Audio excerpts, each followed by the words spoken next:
നമസ്കാരം. നമ്മളിവിടെ അവതരിപ്പിക്കുന്നത് ഒരു ഹാൻഡ് ബുക്കാണ്, കൈപ്പുസ്തകം. ഈ കൈപ്പുസ്തകത്തിൽ പറയുന്നത് 4 ലക്ഷം രൂപയുടെ സ്വർണം നിങ്ങൾക്ക് എങ്ങനെയാണ് 3 ലക്ഷം രൂപക്ക് വാങ്ങാൻ കഴിയുന്നു, 1 കോടി രൂപ എങ്ങനെ ലാഭവിഹിതം നേടാൻ കഴിയുമെന്നാണ് ഈ പുസ്തകത്തിൽ പറയുന്നത്. ഇത് എല്ലാവർക്കും ഉള്ള കാര്യങ്ങളല്ല. ഈ ഒരു പുസ്തകം പൂർണ്ണമായി പഠിച്ച് ഇതിൻ്റെ കാര്യങ്ങളെപ്പറ്റി ഉൾക്കൊണ്ട് ഈ ഒരു അവസരം പ്രയോജനപ്പെടുത്തുന്ന ഒരു ഡിവിഷനിലെ 40 പേർക്ക് മാത്രമാണ് ഈ അവസരം കിട്ടുള്ളൂ. അപ്പോൾ അഖിലേന്ത്യാ തരത്തിൽ ഈ ഡിവിഷനിൽ ഇങ്ങനെ 50 ഡിവിഷനായി തിരിച്ച് ഒരു ഡിവിഷൻ്റെ കീഴിൽ 40 പേർ വെച്ച് 2000 പേർക്ക് മാത്രമാണ് ഈ അവസരം ലഭിക്കുകയുള്ളൂ. അല്ലാതെ 3 ലക്ഷത്തിൻ്റെ സ്വർണ്ണമായി 1 കോടി രൂപ കിട്ടുമെന്ന് പറയുന്ന പോലത്തെ ഏർപ്പാടല്ല ഇത്. കാരണം ദിവസം നിങ്ങൾ ഈ പത്രങ്ങളിലെല്ലാം പല വാർത്തകളും തട്ടിപ്പുകളും കേൾക്കുന്നതാണ്. അപ്പോൾ ആ ഗുണത്തിൽ ഇതിനെ നിങ്ങൾ കൂട്ടി, അപ്പോൾ നിങ്ങളുടെ കാര്യങ്ങൾക്ക് നിങ്ങളുടെ ഈ ഗണത്തിൽ നിങ്ങൾ ഇതിനെ കൂട്ടും. അപ്പോൾ അത് മാറ്റിമറിക്കാൻ വേണ്ടിയാണ് നമ്മൾ ഈ പുസ്തകമായിട്ട് ഇറക്കിയിരിക്കുന്നത്. ഇപ്പോൾ ഈ പുസ്തകത്തിന് പറയുന്നതിന് മുമ്പേ നമ്മളൊരു കാര്യം മനസ്സിലാക്കേണ്ട ഒരു കാര്യം എന്ന് പറഞ്ഞാൽ,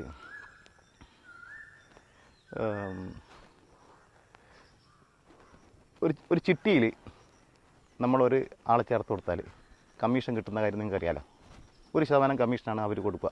അപ്പോൾ 10,000 രൂപ വെച്ചിട്ട് 20 മാസത്തെ 2 ലക്ഷത്തിൻ്റെ ചിട്ടിക്ക് ആളെ പിടിച്ചു കൊടുത്താൽ 2,000 രൂപ കമ്മീഷൻ കിട്ടും. അതേപോലെ തന്നെ ഈ ജ്വല്ലറിയിൽ നമ്മൾ ബിസിനസ് പിടിച്ചു കൊടുത്താൽ 0.5% കമ്മീഷൻ കിട്ടും. 10 ലക്ഷത്തിൻ്റെ ഒരു ബിസിനസ്സാണ് പിടിച്ചു കൊടുത്തിട്ടുണ്ടെങ്കിൽ 5,000 രൂപ കമ്മീഷൻ കിട്ടും. ഇതൊക്കെ നാട്ടിൽ നടക്കുന്ന കാര്യങ്ങളാണ്. അപ്പോൾ അത് തന്നെയാണ് നമ്മളിവിടെ ഈ ഇതിലൂടെ അവതരിപ്പിക്കുന്നത്. ഇപ്പോൾ ഒരു ജ്വല്ലറിക്ക് 10,000 പേരെ 3 ലക്ഷത്തിൻ്റെ സ്വർണ്ണാഭരണ ബിസിനസ് പിടിച്ചു കൊടുത്താൽ 1,500 × 10,000 1.5 കോടി രൂപ കമ്മീഷൻ കിട്ടും. 10,000 ആളെ പിടിച്ചു കൊടുത്താൽ, അപ്പോൾ 10,000 ആളെ എങ്ങനെ ഒരു ജ്വല്ലറിയിൽ 3 ലക്ഷത്തിൻ്റെ സ്വർണം വാങ്ങുന്ന ആളായിട്ട് നമുക്ക് സൃഷ്ടിച്ചു കൊടുക്കാൻ കഴിയും എന്നതാണ് ഈ പുസ്തകത്തിലൂടെ ഞങ്ങൾ അവതരിപ്പിക്കുന്നത്. 10,000 പേരെ എങ്ങനെയാണ്. അപ്പോൾ വേറൊരു പ്രത്യേകത പറഞ്ഞാൽ, ഇപ്പോൾ ഒരു ജ്വല്ലറിക്ക് ഇങ്ങനെ 10,000 ആൾ പിടിച്ചെടുത്ത് 1 കോടി രൂപ ഉണ്ടായി, അങ്ങനെ ഇത് പ്രായോഗികമല്ല. ഇത് അഖിലേന്ത്യാ തലത്തിൽ 50 ഡിവിഷനായി തിരിച്ച് 50 ഡിവിഷൻ്റെ കീഴിൽ 50 ജ്വല്ലറി വീതം 2,500 ജ്വല്ലറികൾക്ക് ഒരേ സമയം ഒരേ സ്റ്റെപ്പിലുണ്ടായാൽ മാത്രമേ ഈ ബിസിനസ് നടക്കുകയുള്ളൂ. അപ്പോൾ 2,500 ആൾക്ക് ഈ 1 കോടി രൂപ ലാഭമാടാം. ഇനി നമുക്ക് ഈ പുസ്തകത്തിനെ പരിചയപ്പെടാം. ഇത് ആമുഖമായി പറഞ്ഞ കാര്യങ്ങളാണ്. അതേപോലെ തന്നെ വേറൊരു കാര്യം കൂടി ചിന്തിക്കുന്നത് വെച്ചാൽ, ഒരു കല്ല് മാത്രം ഉണ്ടെങ്കിൽ അത് ബിൽഡിങ്ങായി മാറില്ല. പല കല്ലുകളും ഒരേ സമയം അടക്കി വെച്ച് നല്ലൊരു മേസ്ത്രീൻ്റെ കീഴിൽ, നല്ല ഒരു കോൺട്രാക്ടറുടെ കീഴിൽ പല കല്ലും ഒരേ സമയം അടക്കി വെച്ചാണ് നമ്മളെന്ത് ചെയ്യുന്നത്, പിന്നെ വലിയ മനോഹരമായ ബിൽഡിംഗ് ഉണ്ടാക്കുന്നത്. അപ്പോൾ നമ്മളിപ്പോൾ ഒരു വെറും കല്ലാണ്. ഈ കല്ല് 2,500 ആകുമ്പോൾ അതൊരു മനോഹരമായ ബിൽഡിങ്ങായി മാറുന്നു. ആ ഒരു ഭാവന ഉള്ള ആൾക്ക് മാത്രമേ ഇതിൽ പങ്കാളിയാകാൻ കഴിയുള്ളൂ. അപ്പോൾ അതിനു മുമ്പേ ഈ പുസ്തകത്തിനെ പറ്റിയിട്ട് നമുക്ക് കുറച്ച് കാര്യങ്ങൾ മനസ്സിലാക്കാം. ആദ്യം തന്നെ പുസ്തകത്തിൽ പറയുന്നത് വെച്ചാൽ, ബിസിനസ് എല്ലാവർക്കും ഒരുപോലെ മനസ്സിലാവുന്ന ഒരു കാര്യമല്ല. പല ബിസിനസ്സും തകർന്നു പോകുന്നത് നിങ്ങൾ കണ്ടിട്ടുണ്ടാവും. അതിന് കാരണം ഉപഭോക്താക്കളുടെ ആവശ്യത്തെപ്പറ്റി മനസ്സിലാക്കാത്തതും മാർക്കറ്റ് സ്റ്റഡി ചെയ്യാത്തതും ആർക്കും എപ്പോഴും ബിസിനസ് തുടങ്ങാൻ കഴിയുന്നതുകൊണ്ടാണ്. ഇപ്പോൾ ഒരു ബിസിനസ് തുടങ്ങാനിപ്പോൾ ലൈസൻസ് എടുത്തു കഴിഞ്ഞാൽ ആർക്കും എപ്പോഴും തുടങ്ങാമല്ലോ. അപ്പോൾ ഉദാഹരണത്തിന് ഒരു പ്രദേശത്ത് ഒരു സൂപ്പർ മാർക്കറ്റ് തുടങ്ങി, അത് വൻ വിജയമായത് കണ്ട് മറ്റ് 3 പേർ ഒരേ സമയം 3 സൂപ്പർ മാർക്കറ്റുകൾ തുടങ്ങി. പിന്നീട് 4 പൊട്ടിപ്പോകുന്നു. കാരണം വിജയിച്ച പോലും പൊട്ടിപ്പോകുന്നു. കാരണം ഉപഭോക്താക്കളുടെ എണ്ണം വർദ്ധിക്കുന്നില്ല, ബിസിനസ് 4ആയി ഭാഗിച്ചു പോകുന്നു. ഇതിലൂടെ അവരുടെ ദൈനംദിന ചിലവുകൾക്ക് പോലും ബിസിനസ്സിൻ്റെ ലാഭം തികയാതെ പോകുന്നു. അതായത് നമ്മളിപ്പം ബിസിനസ്സിൽ ഒരു 10% ലാഭം കിട്ടും നോക്കുക. 10% ലാഭം കിട്ടുമ്പോൾ അതനുസരിച്ചിട്ടാണല്ലോ കാര്യങ്ങൾ നീക്കുക. അപ്പോൾ ഉപഭോക്താക്കൾ 1000 ഉണ്ടെങ്കിൽ 200 ആയിലേക്കും 200ആയി 250ആയി 4ലേക്കും പോകും. അപ്പോൾ ലാഭം കുറയും. അപ്പോൾ ബിസിനസ് നടത്തിക്കൊണ്ട് കൊണ്ടുപോകാൻ കഴിയില്ല. കാരണം വെച്ചാൽ വാടക, മറ്റുള്ള ചിലവ്, സ്റ്റാഫിന് ചിലവ്. അപ്പോൾ അതാണ് പൊട്ടിപ്പോകാനുള്ള പ്രധാന കാരണം. അപ്പോൾ മാർക്കറ്റ് സ്റ്റഡി ബിസിനസ്സിൻ്റെ ഭാഗമാണ്. മാത്രമല്ല, ഒന്ന് നമ്മൾ പ്രത്യേകം ശ്രദ്ധിക്കേണ്ട, ആവശ്യം കണക്കാക്കി ഇത് കൃത്യമായി പ്ലാൻ ചെയ്യുകയാണെങ്കിൽ ബിസിനസ് ലാഭകരമാണ്. ബിസിനസ്സിൻ്റെ ഏറ്റവും വലിയൊരു ന്യൂനതയാണ് അതാണ്. നമുക്ക് അടുത്ത വരികളിലേക്ക് കടക്കാം. അപ്പോൾ ബിസിനസ്സിൻ്റെ സാധ്യതകളെപ്പറ്റി പഠിച്ച് മാർക്കറ്റ് സ്റ്റഡി ചെയ്ത് ബിസിനസ്സിൻ്റെ സുരക്ഷിതത്വം, ബിസിനസ് മത്സരം, സാങ്കേതിക വശങ്ങളെപ്പറ്റിയും നിയമകാര്യങ്ങളെക്കുറിച്ചും മനസ്സിലാക്കി ബിസിനസ്സിൽ ഇറങ്ങുന്ന ആൾക്ക് മാത്രമേ ലാഭമുണ്ടാവൂ. അപ്പോൾ ബിസിനസ്സിനെ പറ്റി പഠിക്കാത്തവർക്ക് ഏറ്റവും നല്ലത് ഏതെങ്കിലും ധനകാര്യ സ്ഥാപനത്തിൽ നിക്ഷേപിച്ച് അതിൻ്റെ പലിശ കൊണ്ട് വാർഷിക പണപ്പെരുപ്പം നിയന്ത്രിച്ച് നിക്ഷേപക തുക മൂല്യശോഷണം സംഭവിക്കാതെ സൂക്ഷിക്കാം എന്ന് പറഞ്ഞതിൻ്റെ അർത്ഥം മനസ്സിലാക്കാം. അതായത് നമ്മളെല്ലാവരും പറയും ബാങ്കിലത്തെ എനിക്ക് 6% പലിശ കിട്ടുമല്ലോ. ശരിക്കും അത് നഷ്ടമാണ്. കാരണം ഓരോ വർഷവും 6% കൂടുതൽ പണപ്പെരുപ്പ്. കഴിഞ്ഞ വർഷത്തിൽ 6%, അതിന് മുമ്പേ 7% ഉണ്ടായിരുന്നു പണപ്പെരുപ്പ് ഉണ്ട്. അപ്പോൾ നമുക്ക് ഈ പണപ്പെരുപ്പത്തിൽ നിന്ന് ഈ ബാങ്ക് പലിശ കൊണ്ട് നമുക്ക് മെയിൻ്റനൻസ് ചെയ്ത് കൊണ്ടുപോകാം. ലാഭമില്ല. ലാഭം എന്ന് പറയുന്നത് കൂടെ കിട്ടുന്നതിന് ലാഭം എന്ന് പറയുക. അപ്പോൾ നമുക്ക് കിട്ടുന്ന പൈസ പിന്നെ നമുക്ക് ഈ പലിശ പണപ്പെരുപ്പിൽ നിന്ന് രക്ഷപ്പെടാനുള്ള ഒരു മാർഗം മാത്രമായി അതിനെ കണ്ടാൽ മതി. അപ്പോൾ അതുകൊണ്ട് പിന്നെ ഒന്നും ചെയ്യാത്ത ആൾക്കാർക്ക് അതാണല്ലോ നല്ലത്. ഇനിയിപ്പോൾ നമ്മളെ കയ്യിൽ തന്നെ ഈ പൈസ വെച്ച് കഴിഞ്ഞാലോ ഓരോ വർഷവും 6% ഇടിയും. അതായത് പിന്നെ ഇന്ന് നമ്മളൊരു 100 രൂപയ്ക്ക് വാങ്ങുന്ന സാധനം അടുത്ത വർഷം 110 ആവും. അപ്പം നമ്മളെ കയ്യിലെ പണം വർദ്ധിക്കുന്നില്ലല്ലോ, അത് 100 തന്നെ ആയിരിക്കും ഉണ്ടാവുക. അപ്പോൾ അതുകൊണ്ട് ബാങ്കിൽ നിക്ഷേപിച്ച് കഴിഞ്ഞാൽ ആ ഒരു മെയിൻ്റനൻസ് ചെയ്ത് കൊണ്ടുപോകാൻ കഴിയും. അപ്പം ബിസിനസ് എന്ന് പറയുന്നത് അതിൽ കൂടുതൽ ലാഭം കിട്ടുന്നതാണ്. രണ്ടാമത് സ്വർണം. ഇപ്പോൾ സ്വർണത്തിൻ്റെ വിവിധ കാലത്തുള്ള വിലകൾ നോക്കിയാൽ നമുക്ക് മനസ്സിലാക്കാം. അപ്പോൾ 1930 14 രൂപയായിരുന്നു സ്വർണത്തിൻ്റെ വില. 1930 1930 നമ്മൾ 14 രൂപ നമ്മൾ വെച്ചെന്ന് വെച്ചോ. 14 രൂപ കൊണ്ട് നമുക്ക് ഒരു പവൻ സ്വർണം കിട്ടും. ഇന്ത്യക്ക് സ്വാതന്ത്ര്യത്തിന് മുമ്പേ. ഇന്ത്യക്ക് സ്വാതന്ത്ര്യമായപ്പോൾ സ്വർണത്തിൻ്റെ വില 72 രൂപയാണ്. 1950 72 രൂപയാണ് ഒരു പവൻ്റെ വില. അപ്പോൾ 72 രൂപ നമ്മൾ അവിടെ വെച്ചിട്ടുണ്ടെങ്കിൽ ഇന്നിപ്പോൾ നമ്മൾക്ക് ഒരു ഉച്ച ഊണ് പോലും തികയില്ല 72 രൂപ. അന്ന് ആ പൈസ കൊണ്ട് ഒരു പവൻ വാങ്ങാം. അപ്പോൾ അതുകൊണ്ട് പൈസ നമ്മളെ കൈകളിൽ വെക്കുന്നത് ലാഭമല്ല, അത് നഷ്ടമാണ്. ആ 72 രൂപ 1950 നമ്മൾ 72 രൂപ പെട്ടിയിൽ വെച്ചിട്ടുണ്ടെങ്കിൽ ഇപ്പോൾ അത് 72 രൂപയായിട്ട് തന്നെ ഉണ്ടാവും. പക്ഷേ അതൊരു സ്വർണ്ണം വാങ്ങി വെച്ചിട്ടുണ്ടെങ്കിൽ ഇന്നത്തെ 65,000 രൂപ 68,000 രൂപയോളം ആയിട്ടുണ്ടാവും. അതാണ് ഇതിൻ്റെ ഒരു വ്യത്യാസം. അപ്പോൾ സ്വർണ്ണത്തിന് കഴിഞ്ഞ വർഷം 26% വാർഷിക മൂല്യവർദ്ധനവ് ശരാശരി കണക്കൂട്ടിയാൽ. നമ്മൾ അതൊന്നും കണക്കൂട്ടണ്ട. എല്ലാ വർഷവും ഒരുപോലെ. ഇപ്പോൾ എന്ന് പറഞ്ഞാൽ ഡെയിലി സ്വർണ്ണത്തിന് വില കൂടുകയാണ്. അപ്പോൾ നമ്മൾ അങ്ങനെ അതിനെ കണക്കൂട്ടാൻ കഴിയില്ല. നമ്മൾ ബാങ്കുകാർ ചെയ്യും പോലെ സ്വർണ്ണത്തിൻ്റെ 80% ആണ് അവർ നമുക്ക് വായ്പ തരിക. അതുപോലെ നിശ്ചിത ശതമാനം കണക്കാക്കി ഒരു 10%, അതായത് 10 വർഷം കൊണ്ട് ഡബിളാകുന്ന രീതിയിൽ. ഇപ്പോൾ 2020 5 വർഷമായി 30,000 രൂപയായിരുന്നു സ്വർണ്ണത്തിൻ്റെ വില. അപ്പോൾ 2005 നേരത്തേക്ക് 68,000 ആയി. അത് നമ്മൾ അങ്ങനെ കണക്കൂട്ടണ്ട. നമ്മൾ 2020 30,000 ആണെങ്കിൽ 2020 30,000 ആണെങ്കിൽ 2030 ഒരു 10% വർദ്ധിച്ച് 3,300 ആകുന്ന രീതിയിൽ കണക്കൂട്ടുണ്ട്. ഇപ്പം തന്നെ 36,000 ആയിട്ടുണ്ട്. പക്ഷേ ആ കണക്ക് എപ്പോഴും എന്താണെന്നില്ല, കറക്റ്റാണെന്നില്ല. അതുകൊണ്ട് നമുക്ക് ഈ രീതിയിലേ കണക്കൂട്ടുന്നുള്ളൂ. മാത്രമല്ല സ്വർണത്തിൻ്റെ ഒരു പ്രത്യേകത എന്ന് പറഞ്ഞാൽ കരുതൽ ധനമായിട്ട് സർക്കാർ പോലും നിക്ഷേപിക്കുന്നത് സ്വർണ്ണത്തിലാണ്. അപ്പോൾ നമ്മളെ വരുമാനത്തിൻ്റെ ഒരു പോർട്ട്ഫോളിയോ സ്വർണ്ണത്തിലേക്ക് മാറ്റി വെക്കുന്നത് ഏറ്റവും നല്ലതാണ്. വരുമാനത്തിൻ്റെ ഒരു പോർട്ട്ഫോളിയോ ഒരു ചെറിയ നിശ്ചിത ശതമാനം. അപ്പോൾ അതുകൊണ്ടാണ് സർക്കാർ പോലും കരുതൽ, നമ്മൾ കറൻസി അടിക്കുമ്പോൾ അതിന് സെക്യൂരിറ്റി ആയിട്ട് വെക്കുന്നത് സ്വർണ്ണമാണ്. പല രാജ്യങ്ങളും സ്വർണ്ണം, ഇന്ത്യ തന്നെ 700 ടൺ സ്വർണം ഇന്ത്യൻ ഗവൺമെൻറ്റിൻ്റെ കയ്യിൽ കൈവശമായിട്ടുണ്ട്.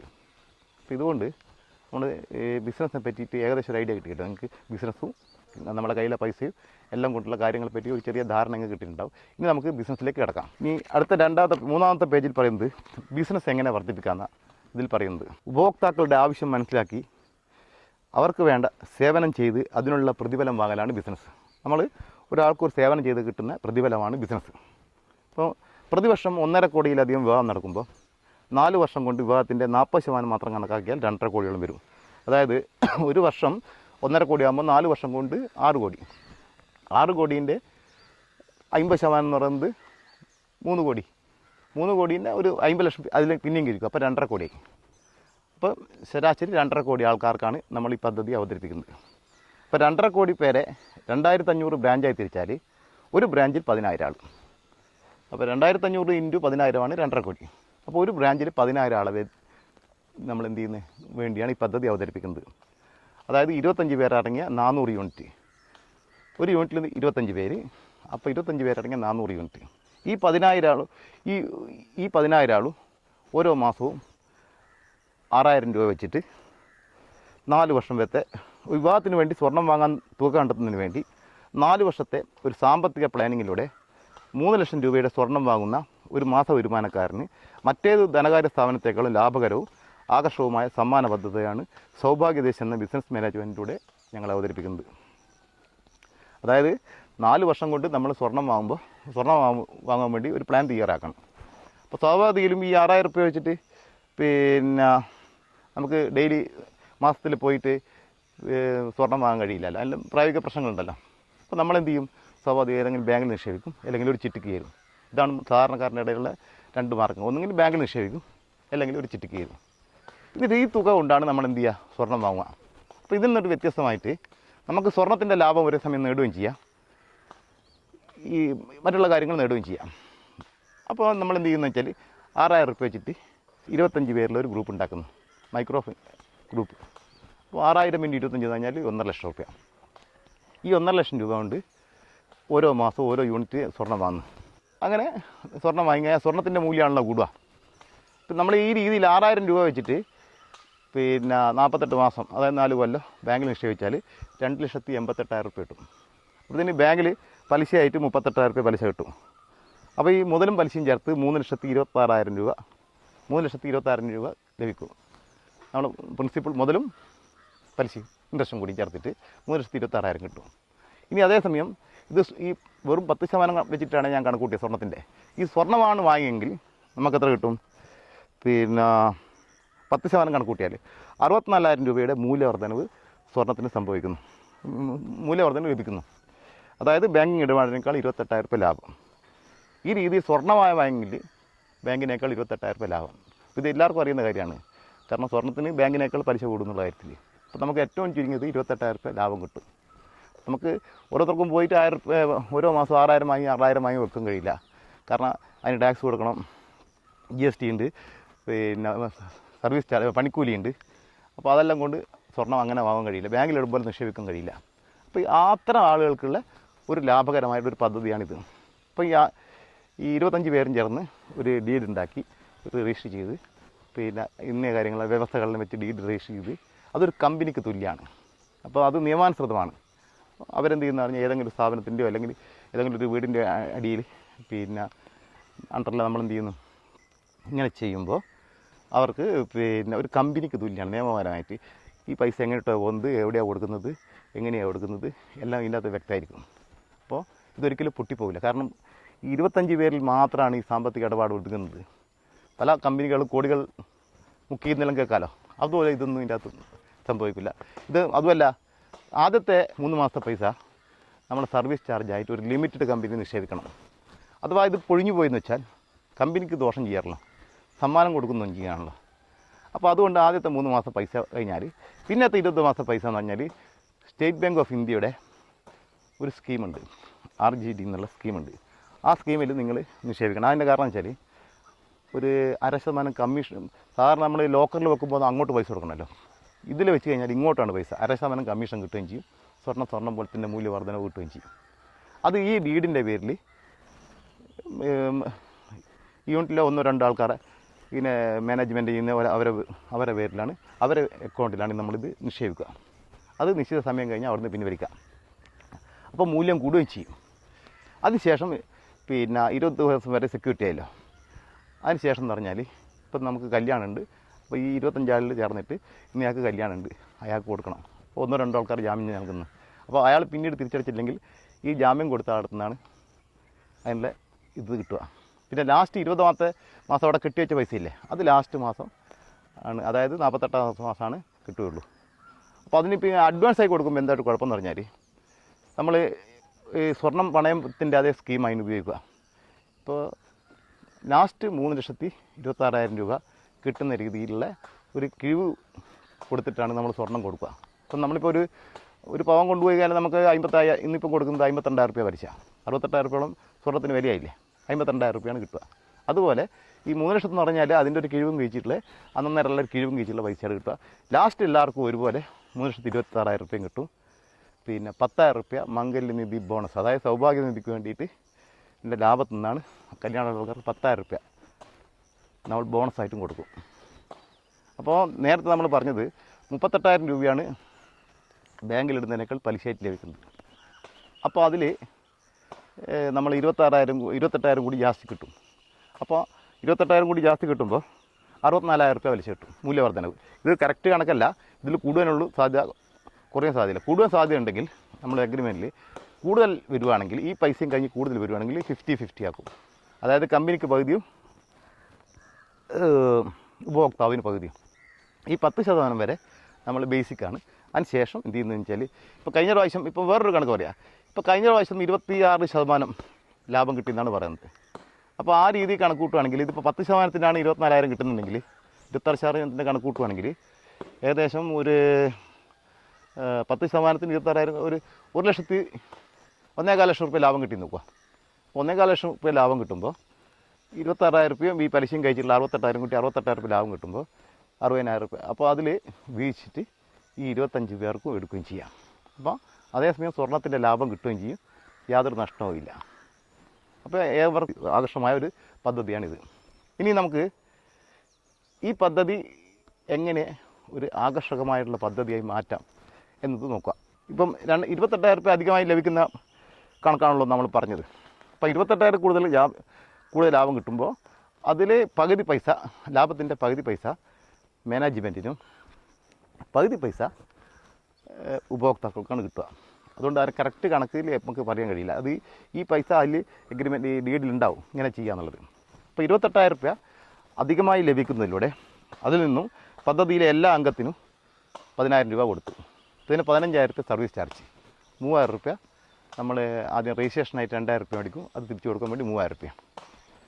അപ്പോൾ അങ്ങനെ പോയി. അതിൻ്റെ ശേഷമുള്ളതാണ് പകുതിയും ലാഭമായി പോകുന്നത്. അപ്പോൾ പിന്നെ 10,000 രൂപ ലഭിക്കുന്നതിന് പുറമെ 5,000 രൂപ നമ്മൾ സർവീസ് ചാർജായിട്ട് എടുക്കുന്നുണ്ടല്ലോ. സർവീസ് ചാർജ് എന്ന് പറഞ്ഞാൽ ഇപ്പോൾ എന്ത് ഇടപാട് നടത്തുമ്പോഴും അതിന് സേവന ചാർജ് ഈടാക്കും. സ്വാഭാവികയിലും 5% സേവന ചാർജായിട്ട് എടുക്കുക. അപ്പോൾ 3 ലക്ഷത്തിൻ്റെ ശരാശരി 3 ലക്ഷത്തിൻ്റെ ബിസിനസ് ആയതുകൊണ്ട് 3 ലക്ഷത്തിന് 5% 5,000 രൂപ അതാണ് നമ്മൾ എടുക്കുന്നത്. അത് നിയമാനുസൃതമാണ്. അതിന് 0.6%, ഈ 5%-ന് 0.6% ടാക്സ് കൊടുത്താൽ അത് നിയമാനുസൃതമായി നികുതിയായി. അപ്പോൾ 3 ലക്ഷത്തിൻ്റെ 0.6% 1,800 രൂപ നികുതി കൊടുക്കണം. ഇനി നമ്മൾ ഈ 15,000 രൂപേനെ എങ്ങനെയാണ് വിഭജിക്കുന്നത് നോക്കാം. അത് ഇതിൻ്റെ അടുത്ത പേജിലുണ്ട് 5,000 രൂപേനെ എങ്ങനെയാണ് വിഭജിക്കുന്നത്. അപ്പോൾ ഇത് 4,000 രൂപ 4ാമത്തെ പേജിൽ ഇതിന് വിശദീകരിക്കുന്നുണ്ട് 15,000 രൂപ എങ്ങനെയാണ്. അപ്പോൾ 5% സർവീസ് ചാർജ് 5,000, അതാണ് തലക്കെട്ട്.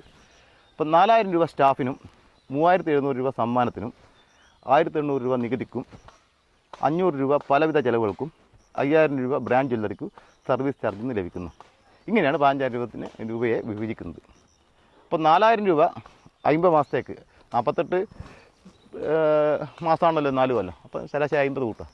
അപ്പോൾ 50 അരിക്കണം 4,000 എന്ന് പറയുന്നത് 80 രൂപ. 80 രൂപയാണ് സർവീസ് ചാർജായിട്ട് നമ്മൾ എന്ത് ചെയ്യുന്നത് നീക്കി വെക്കുന്നത്. അപ്പോൾ അതിൽ 60 രൂപ ഓർഗനൈസർക്കാണ്. ഒരു ഓർഗനൈസർ കീഴിൽ 40 യൂണിറ്റായി, ഒരു യൂണിറ്റിൽ 25 പേര് കിട്ടും, 1000 ആളുണ്ടാവും. അപ്പോൾ 1000 ആളത്തു നിന്നും 60 രൂപ കിട്ടുമ്പോൾ 60,000 രൂപ പ്രതിമാസം വേതനം ലഭിക്കും. അത് മോശമില്ലാത്തൊരു സംഖ്യയാണ് 60,000 രൂപ. ഒരു ഗവൺമെൻറ് സാലറിയേക്കാളും മേലെ കിടക്കുന്നൊരു സംഖ്യയാണ് 60,000 രൂപ. അപ്പോൾ 60,000 രൂപ മാസം തോറും കിട്ടും. ഇത്ര 1000 ആളെ പേരച്ചാലാണ് ഈ 60,000 രൂപ കിട്ടുന്നത്. അപ്പോൾ പിന്നെ 10 രൂപ പ്രൊജക്റ്റ് മാനേജർക്ക്. അതായത് പ്രൊജക്റ്റ് മാനേജർ എന്ന് പറഞ്ഞാൽ ഒരു ബ്രാഞ്ചിന് ഒരു പ്രൊജക്റ്റ് മാനേജറാണ്. അയാളാണ് ഈ കാര്യങ്ങൾ മൊത്തം നിയന്ത്രിക്കുന്നത്. ഈ 10,000 ആളുടെ എല്ലാ കണക്കുകളും കാര്യങ്ങളെല്ലാം ചെയ്യുന്നത് ഈ പ്രൊജക്റ്റ് മാനേജറാണ്. അയാൾക്ക് 10 രൂപ. അപ്പോൾ ഒരു ബ്രാഞ്ചിനാണ് ഒരു പ്രൊജക്റ്റ് മാനേജർ. അപ്പം ഒരു ബ്രാഞ്ചിൽ 10,000 ആളാകുമ്പോൾ 10,000 ആളത്തു നിന്നും 10 രൂപ കിട്ടുമ്പോൾ 1,00,000 രൂപ ബ്രാഞ്ച് പ്രൊജക്റ്റ് മാനേജർക്ക് കിട്ടുന്നു. മാത്രമല്ല ഈ ജ്വല്ലറിയിൽ 1 കോടി രൂപ ഷെയറും കിട്ടും. അതിൽ നിന്നും ഒരു മാസം 1,00,000 രൂപ കിട്ടും. അപ്പോൾ മൊത്തം 2,00,000 രൂപയാണ് ഈ പ്രൊജക്റ്റ് മാനേജർക്ക് കിട്ടുന്നത്. അതിൻ്റെ പുറമെ ഇതിൻ്റെ കാര്യങ്ങളും അതിൻ്റെ കണക്കുകളും കാര്യങ്ങളും ഇത് വലിയൊരു ബിസിനസ്സാണല്ലോ. അത് വേണ്ടിയിട്ട് 2,500 സ്റ്റാഫും ഉണ്ടാവും. അപ്പോൾ ഒരു സ്റ്റാഫിന് 10,000 ആളാണ് വരുന്നത്. അവരുടെ നിന്ന് 10 രൂപ കിട്ടുമ്പോൾ 1,00,000 രൂപ അവർക്ക് കിട്ടും. അതെല്ലാവർക്കും 1,00,000 ഇല്ല. പ്യൂണും ഉണ്ടാവും, ജനറൽ മാനേജറും ഉണ്ടാവും. അവർക്ക് അതിൻ്റെ വേരിയേഷൻ ഉണ്ടാവും. 5 ലക്ഷം മുതൽ താഴോട്ട് ഒരു 30,000 വരെ വരും. മിനിമം 30,000, മാക്സിമം 5,00,000 രൂപയും. ഇപ്പോൾ എങ്ങനെയാണ് ഇതിനെ നമ്മളെന്ത് ചെയ്ത് ഇതിനെ വിഭാഗം ചെയ്യുന്നത്. അപ്പോൾ അങ്ങനെ 25,000 ഓർഗനൈസർമാർ, 2,500 ബ്രാഞ്ച് പ്രൊജക്റ്റ് മാനേജർമാർ, 2,500 മറ്റുള്ള സ്റ്റാഫ്, അങ്ങനെ മൊത്തം 30,000 ആൾക്ക് ഇതിൽ ഉയർന്ന വരുമാനത്തോടെയുള്ള ഒരു ജോലിയും കിട്ടും ഈ പദ്ധതിയിലൂടെ. ഇനി മൂന്നാമത്തെ കാര്യം നടന്നത് ഇപ്പോൾ സമ്മാന തുക 3700 രൂപയാണ് സമ്മാനത്തിനായി മാറ്റി വെക്കുന്നത്. ഈ 15,000 രൂപയിൽ 3700 രൂപയാണ് സമ്മാനത്തിനായി മാറ്റി വെക്കുന്നത്. അപ്പോൾ 3700 രൂപ എന്ന് പറയുന്നത് പിന്നെ 10,000 ആളുടെ നിന്ന് കിട്ടുമ്പോൾ 3700 3,70,00,000 അങ്ങനത്തെ 2,500 ബ്രാഞ്ചാണ് നമ്മളുണ്ടായത്. ഈ 2,500 ബ്രാഞ്ചിൽ നിന്നും കൂടി 3700 രൂപ കിട്ടുമ്പോൾ 9,250 കോടി രൂപയാണ് സമ്മാനത്തിനായി 4 വർഷം കൊണ്ട് നീക്കി വെക്കുന്നത്. അതിൽ കണക്ക് പറയുന്നുണ്ട്. 12ാമത്തെ പേജിൽ ഇതിൽ അതിൻ്റെ കണക്ക് പറയുന്നുണ്ട്. 9,250 കോടി രൂപയാണ് സമ്മാനത്തിനായി നീക്കി വെക്കുന്നത്. ഇനി നമ്മൾ എന്ത് ചെയ്യുന്നു കഴിഞ്ഞാൽ സമ്മാനം എങ്ങനെയാണ് കൊടുക്കുന്നത് നോക്കുക. അപ്പോൾ ശരാശരി 3 ലക്ഷം രൂപയുടെ ബിസിനസ്സാണല്ലോ നടത്തുന്നത്. അപ്പോൾ 3ാമത്തെ മാസം നമ്മൾ എന്ത് ചെയ്യുന്നു, ഒരു നറുക്കിട്ടിട്ട് ഒരു 2,500 ഒരു ജ്വല്ലറിയെ കണ്ടെത്തുന്നു. ഓരോ ജ്വല്ലറിയും 10,000 പേർക്കാണേ അവസരമുള്ളൂ. അപ്പോൾ കൂടുതൽ ആൾ വരുവാണെങ്കിൽ നമ്മളതിനെ പോർട്ട് ചെയ്യും. പോർട്ട് ചെയ്യുക എന്ന് പറയുന്നത് ഇപ്പോൾ ഉദാഹരണത്തിന് ഇപ്പോൾ വടകര നമുക്ക് 15,000 ആപ്ലിക്കേഷൻ വന്നു. അതേസമയം അങ്ങ് ഒരു സിംലയിൽ നമുക്ക് ഒരു 8,000 ആപ്ലിക്കേഷനേ വന്നിട്ടുള്ളൂ. അപ്പോൾ നമ്മളിതിനെ ബേസ് ചെയ്തിട്ട് എല്ലാവരുടെയും ഒരുപോലെ 10,000 ആക്കും. അപ്പോൾ പ്രൈസ് ഇതങ്ങനെ ചെയ്യുന്നത് വെച്ചാൽ ബിസിനസ്സൊക്കെ ഇവിടെ നടക്കും. പക്ഷേ പ്രൈസ് അടിക്കുമ്പോൾ നമ്മളൊരു ബ്രാഞ്ചിനാണ് പ്രൈസ് അടിക്കുക. അപ്പോൾ വടകര 12,000, സിംലയിൽ 8,000. അപ്പോൾ നമ്മളത് എന്ത് വെച്ചാൽ എല്ലാവരുടെയും ഒരുപോലെ ആവും. അപ്പോൾ പ്രൈസ് അടിക്കുന്ന നേരത്ത് മാത്രം ഇത് ബാധകമുള്ളൂ. ബിസിനസ്സിൽ ഇത് ബാധകമല്ല. പ്രൈസ് അടിക്കുമ്പോൾ കാരണം ഒരു പ്രത്യേക രീതിയിലുള്ള ഒരു പ്രൈസാണ് നമ്മൾ ഇത് സംഘടിപ്പിച്ചിരിക്കുന്നത്. അതായത് ആദ്യത്തെ 3ാമത്തെ മാസം നറുക്കെടുത്തിട്ട് 10 ജ്വല്ലറി തിരഞ്ഞെടുക്കും. അപ്പോൾ ആ നറുക്കെടുക്കുന്ന രീതിയെല്ലാം ഇതിൽ പറയുന്നുണ്ട് എങ്ങനെയാണെന്നുള്ളത് രീതി. അതായത് 7ാമത്തെ പേജിൽ ഇതിൻ്റെ നറുക്കെടുപ്പിൻ്റെ രീതിയുണ്ട്. അത് ഞാൻ വിശദീകരിക്കാം. അപ്പോൾ നറുക്കെടുത്തിട്ട് ഒരു ബ്രാഞ്ചിൽ 10,000, അതായത് 10 ബ്രാഞ്ചിൽ 1 ലക്ഷം ആക്കും. പിന്നീട് അവർ വെക്കാതെ ഈ പണം വെക്കണ്ട, മാസത്തവണ വെക്കണ്ട, 3 ലക്ഷത്തിൻ്റെ സ്വർണ്ണം അഡ്വാൻസ് ആയിട്ട് അന്നേരം തന്നെ വാങ്ങുകയും ചെയ്യാം, പിരിച്ചു വിട്ട്. പിന്നെ തുടർന്ന് അങ്ങനെ പോയിക്കൊണ്ടിരുന്നാൽ 48ാമത്തെ മാസം ബമ്പർ സമ്മാനം നറുക്കെടുക്കും. ബമ്പർ സമ്മാനം എങ്ങനെയാണ് നറുക്കെടുക്കുമെന്ന് പറഞ്ഞാൽ ബമ്പർ സമ്മാനത്തിൻ്റെ സുതാര്യതയ്ക്കും നറുക്കെടുപ്പിനും വേണ്ടി നമ്മൾ എന്ത് ചെയ്യുന്നത് വെച്ചാൽ ഓരോ അംഗത്തിനും ടോക്കൺ നമ്പർ കൊടുക്കും. അത് ഇതിൽ പറയുന്നുണ്ട് ഏതാണ് നമ്പർ കൊടുക്കുമെന്ന്. ഇപ്പോൾ ഒരു ഉദാഹരണത്തിന് ഇതിൽ 2,500 ജ്വല്ലറിയിൽ 400 യൂണിറ്റായി 10 ലക്ഷം യൂണിറ്റാണ് ഉണ്ടാവുക. ഈ 10 ലക്ഷം യൂണിറ്റിനും ഒരു കോഡ് നമ്പർ ഉണ്ടാവും. AA00 AA00 അങ്ങനെ 4 3 7 ഡിജിറ്റുള്ള ഒരു കോഡ് നമ്പറായിരിക്കും ഒരു യൂണിറ്റിന് ഉണ്ടാവുക. യൂണിറ്റ് രജിസ്റ്റർ ചെയ്യുമ്പോൾ ആ കോഡ് നമ്പറും ഇതിനകത്ത് ആഡ് ചെയ്തിട്ടുണ്ടാവും. ഈ കോഡ് നമ്പറിനെ ബേസ് ചെയ്തിട്ട് പിന്നെ 2 ഡിജിറ്റുള്ള സബ്സ്ക്രൈബർ കോഡ് ഉണ്ടാവും. അപ്പോൾ മൊത്തം 9 നമ്പറുള്ള ഒരു ഡിജിറ്റ് കൊണ്ടാണ് സബ്സ്ക്രൈബറെ നമ്മൾ മനസ്സിലാക്കുക ആരാണ് സബ്സ്ക്രൈബർ എന്നുള്ളത്. അയാൾക്ക് കൊടുത്ത നമ്പർ ഏതാണെന്ന് അതിൽ കാണിക്കും. 4 നമ്പർ കൊടുക്കും. ആ 4 നമ്പർ വ്യത്യസ്ത നമ്പറുകളായിരിക്കും, പല രീതിയിലുള്ള നമ്പറായിരിക്കും. അപ്പോൾ നമുക്ക് ഒറ്റയടിക്ക് തന്നെ മനസ്സിലാക്കാൻ പറ്റും ആർക്ക് ഏത് നമ്പറാണ് കൊടുത്തതെന്നുള്ളത്. ഇപ്പോൾ സമ്മാനത്തിന് നറുക്കെടുത്ത് കഴിഞ്ഞാൽ ഉടനെ തിരിയും ഇന്നേ യൂണിറ്റിലെ ഇന്നേ ഡിവിഷനിലെ ഇന്നേ ബ്രാഞ്ചിലെ ഇന്നേ യൂണിറ്റിലെ ഇന്നേ ആൾക്കാണ് ബമ്പർ സമ്മാനം അടിച്ചിരിക്കുന്നത്. ഒറ്റ ഓട്ടത്തിരിക്കും. ആ രീതിയിലാണ് ഇതിനെ നമ്മൾ സെറ്റ് ചെയ്തിരിക്കുന്നത്. അത് കാരണം വെച്ചാൽ ഇതിൽ ഡ്യൂപ്ലിക്കേറ്റ് ഉണ്ടാവുമല്ലോ. എന്ത് സംഭവം ചെയ്യുമ്പോൾ ആ ഉടനെ ഡ്യൂപ്ലിക്കേറ്റ് ഉണ്ടാവും. അതില്ലാതിരിക്കാൻ വേണ്ടിയിട്ടാണ് ഇത്രയും വളരെ വാസ്റ്റ് പ്ലാനിങ് നടത്തിയിരിക്കുന്നത്. അപ്പോൾ പിന്നെ ഇനി നടക്കുന്ന 48ാമത്തെ മാസം നറുക്കെടുക്കുന്ന രീതി 7ാമത്തെ പേജിൽ വിശദീകരിച്ചിട്ടുണ്ടല്ലോ. അതായത് 8 ബോക്സിലെ 80 നമ്പറുകളുണ്ട്. 10 കോടി നമ്പറുകൾ നറുക്കെടുക്കുന്ന രീതിയാണിത്. 8 ബോക്സിലെ 10 നമ്പർ. അപ്പോൾ ഈ 8 ബോക്സ് നിരത്തി വെച്ചിട്ടുണ്ടാവും. ഒരു വിശിഷ്ട വ്യക്തിൻ്റെ സാന്നിധ്യത്തിലാണ് നമ്പർ നറുക്കെടുക്കുക.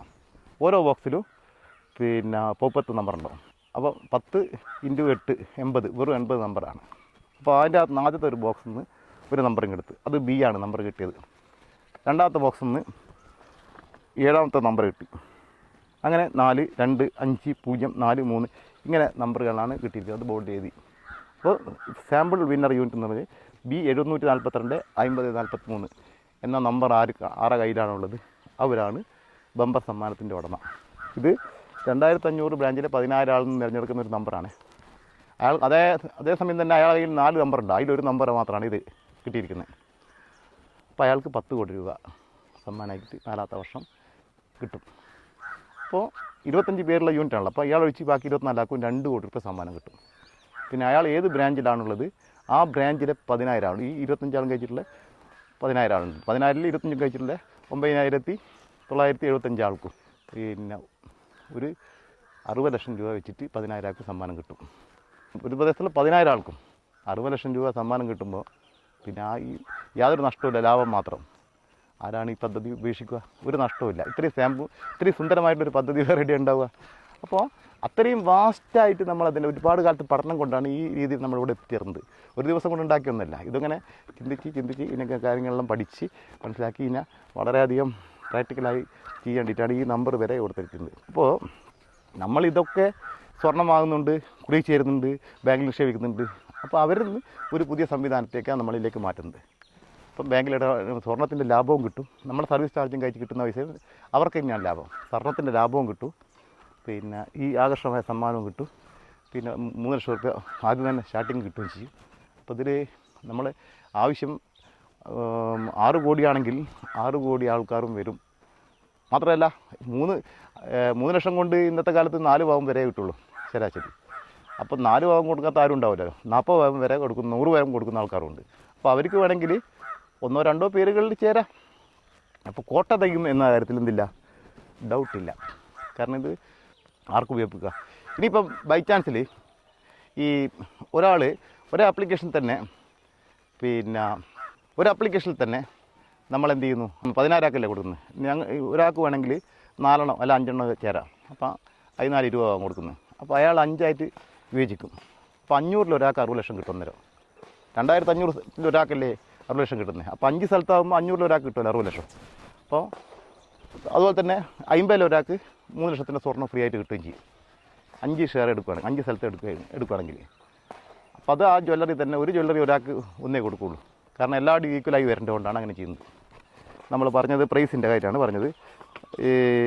ഈ പ്രൈസിന് ഈ രീതിയിൽ 9,250 കോടി വരുന്നതും അതിൻ്റെ കാര്യങ്ങൾ മനസ്സിലായല്ലോ. ഇനി 10 കോടി പ്രൈസ് കൊടുക്കാൻ 10 കോടി രൂപ, 2 കോടി 25 ആൾക്ക് കൊടുക്കാൻ 50 കോടി രൂപ, 60 ലക്ഷം വെച്ച് 10,000 ആൾക്ക് കൊടുക്കാൻ 6,000 കോടി രൂപ, 3 ലക്ഷം രൂപ വെച്ചിട്ട് 1 ലക്ഷം ആൾക്ക് കൊടുക്കാൻ 3,000 കോടി. അങ്ങനെ 9,060 കോടി രൂപയാണ് സമ്മാനത്തിനായി നീക്കി വെക്കുന്ന വരവ്. 9,250 കോടി രൂപയാണ്. അപ്പോൾ ഇത്രയും ആകർഷമായ പദ്ധതി, ഇത്രയും സേഫ്റ്റി, സുതാര്യത, നിയമാനുസൃതം, ലാഭകരം, ജനകീയം എല്ലാം ആയിട്ടുള്ള പദ്ധതി അവതരിപ്പിക്കുമ്പം തന്നെ ആൾക്കാർക്ക് ഇതിൻ്റെ കാര്യങ്ങളെല്ലാം ബോധ്യമാവും. മാത്രമല്ല പ്രത്യേകത പറഞ്ഞാൽ സാധാരണ നമ്മളിപ്പം കമ്മീഷൻ എടുക്കുന്നു അല്ലെങ്കിൽ മറ്റേ ബാങ്കിലെടുക്കുന്നു, അതിനെപ്പറ്റി ഉപഭോക്താക്കൾക്ക് വലിയ ജ്ഞാനം ഉണ്ടാവില്ല. അവർ സാധാരണ ഒരാൾ ചെയ്യുമ്പോൾ ചെയ്യുന്നു മാത്രമേ ഉള്ളൂ. ഇതല്ല, ഇത് പഠിച്ചാൽ തിരിയാത്തൊന്നുമില്ല.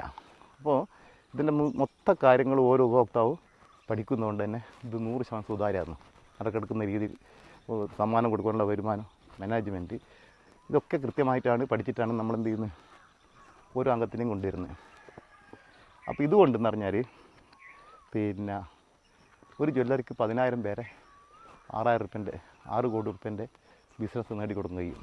അപ്പോൾ വേറൊരു പ്രത്യേകത പറഞ്ഞാൽ ഇതൊരു ഒറ്റ ജ്വല്ലറിക്ക് ചെയ്യാൻ കഴിയുന്നൊരു കാര്യമല്ല. ഒരു മാനേജ്മെൻറ്റിൻ്റെ കീഴിൽ ഈ 2,500 ജ്വല്ലറികളും ഒറ്റ കുടക്കീഴിൽ വന്നാൽ മാത്രമേ ഈ പദ്ധതി നടപ്പിലാക്കാൻ കഴിയുള്ളൂ.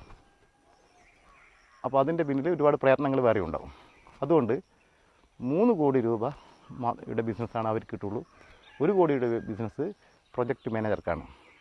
2 കോടിയുടെ ബിസിനസ് മാനേജ്മെൻറ്റിനാണ്. മാനേജ്മെൻറ്റ് എന്ന് പറഞ്ഞാൽ പദ്ധതി മാനേജ് ചെയ്യുന്ന ആൾക്കാർ ലാഭമാണല്ലോ.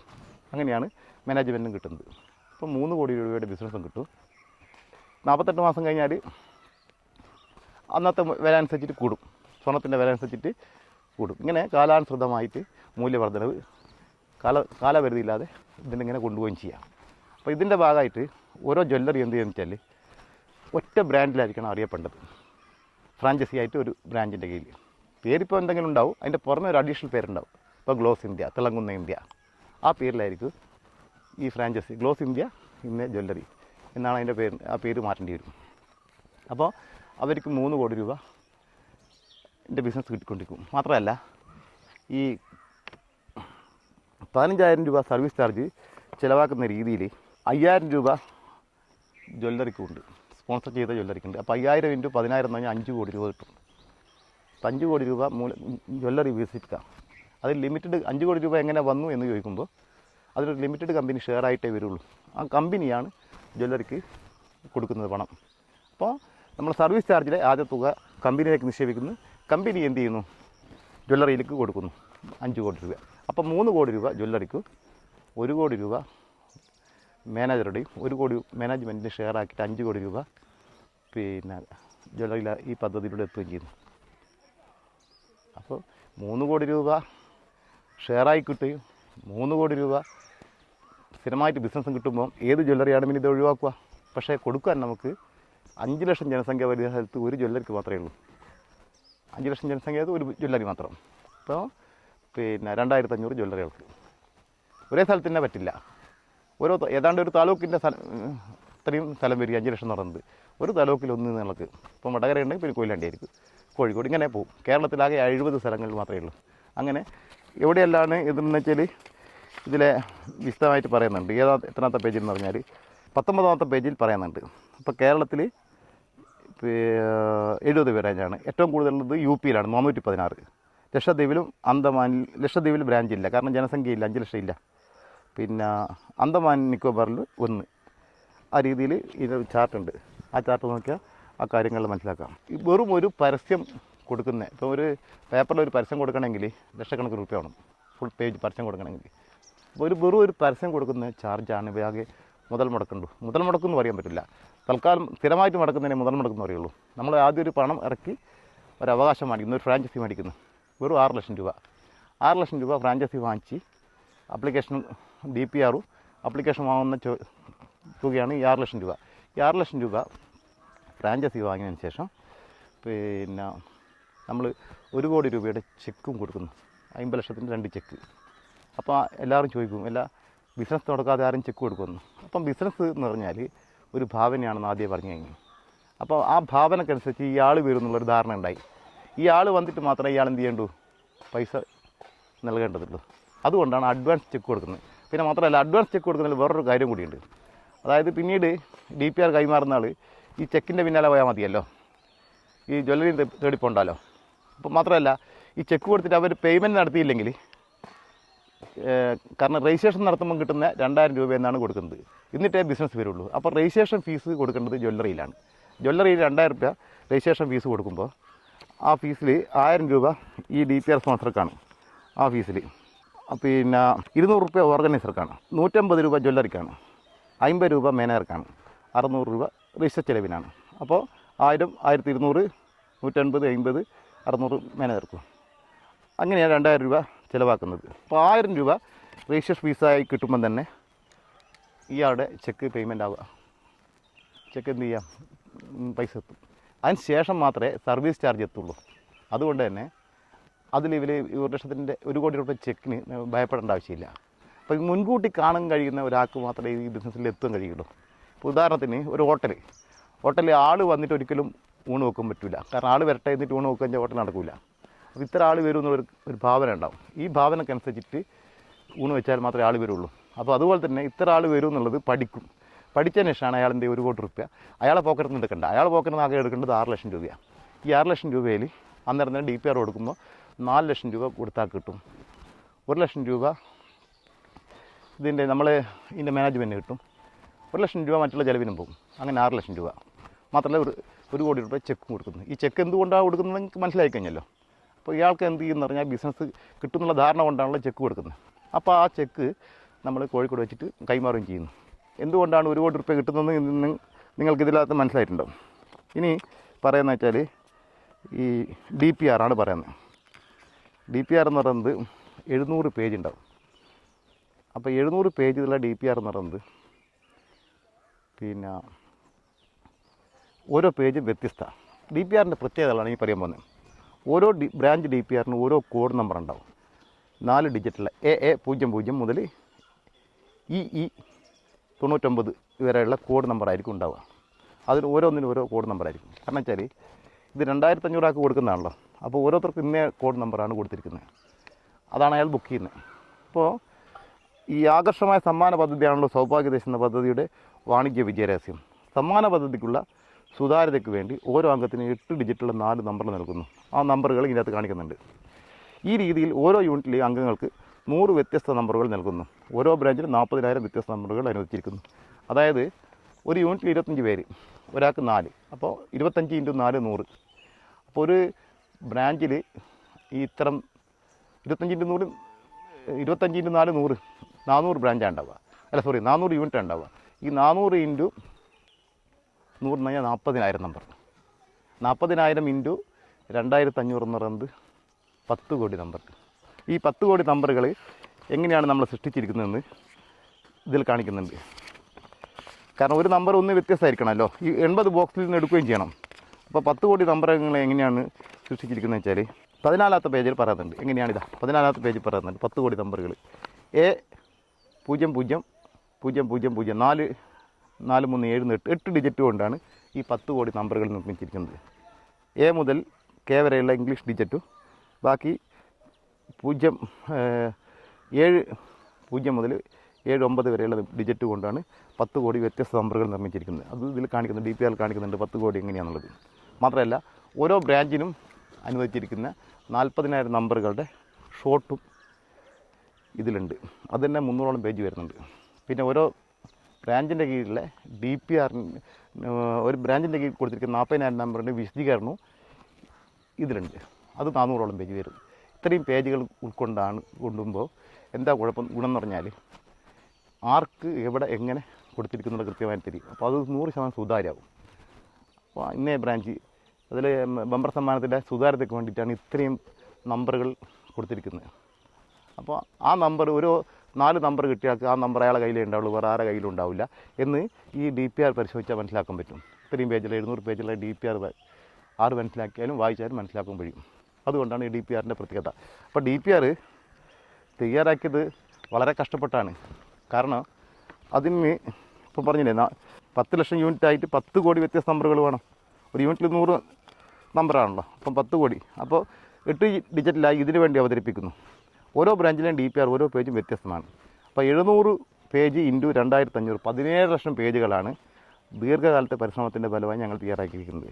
കാരണം ഇത് പെട്ടെന്ന് അടിക്കാൻ പറ്റില്ല. ഒരു പ്രസ്സിൽ സാറിന് നമ്മളൊരു കോപ്പി അടിച്ച പ്രസ്സിൽ കൊണ്ടുപോയി 5,000 10,000 വെച്ച് ഒരേ സമയം അടിക്കാം. പക്ഷേ ഇത് പറ്റില്ല. കാരണം വെച്ചാൽ ഇതൊരു നമ്പർ തെറ്റിയാൽ കണക്കെല്ലാം തെറ്റും. ഒരാൾക്ക് കൊടുത്ത നമ്പർ വേറെ ആൾക്ക് തന്നെ കിട്ടിക്കഴിഞ്ഞാൽ അതാകെ പ്രശ്നമാവും. പിന്നെ സമ്മാനത്തിൽ തർക്കം വരും, പ്രശ്നം വരും, അങ്ങനെ എല്ലാം വരും. ബമ്പർ അടിച്ച് കണക്കാൻ നോക്കിയിട്ട് ബ്രാഞ്ച് പ്രശ്നം വരും. അപ്പോൾ അത് വളരെ സൂക്ഷ്മമായിട്ട് പരിശോധിച്ചിട്ടാണ് ഞങ്ങൾ ചെയ്തിരിക്കുന്നത്. 17 ലക്ഷം ഓരോ പേജും വ്യത്യസ്തമായിരിക്കും.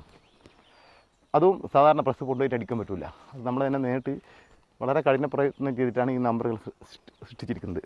മാത്രമല്ല ഓരോ അംഗത്തിനും നൽകിയ നമ്പറുകൾ ഒരു കോഡിലൂടെ മനസ്സിലാക്കാവുന്നതാണ്. ഇപ്പോൾ 2,500 ബ്രാഞ്ചിനും 4 ഡിജിറ്റുള്ള ഒരു കോഡ് നമ്പറും 10 ലക്ഷം യൂണിറ്റിനും 7 ഡിജിറ്റുള്ള കോഡ് നമ്പറും പദ്ധതിയിലെ 2.5 കോടി വരിക്കാർക്കും 9 ഡിജിറ്റുള്ള കോഡ് നമ്പറും ബ്രാഞ്ച് DPR ഉൾപ്പെടുത്തിയിരിക്കുന്നു. ഓരോരുത്തരെയും കോഡിലാണ് അറിയപ്പെടുക. അഡ്രസ്സ് ഒരു കോഡിലാണ് അറിയപ്പെടുക. കൂടാതെ നറുക്കെടുപ്പിൻ്റെ രീതി, സുതാര്യത, സംസ്ഥാനത്തിലെ ബ്രാഞ്ചുകളുടെ യൂണിറ്റിൻ്റെ എണ്ണം, പദ്ധതി ഒറ്റനോട്ടത്തിൽ, സമ്മാനത്തിനുള്ള തുകയുടെ വരവും ചെലവും, ഒരു യൂണിറ്റിൻ്റെ വരവും ചെലവും, പദ്ധതിയുടെ നിയമങ്ങൾ എന്നിവയെല്ലാം 700ഓളം പേജുകളുള്ള ഒരു ബ്രാഞ്ച് DPR ഉൾപ്പെടുത്തിയിരിക്കുന്നു. ഏതെല്ലാം നമ്പറുകളാണ് ഓരോ ബ്രാഞ്ചിനും ഓരോ യൂണിറ്റിനും നൽകിയതെന്ന് ബ്രാഞ്ച് DPR നിന്ന് ഉപഭോക്താവിന് മനസ്സിലാക്കുന്നതാണ്.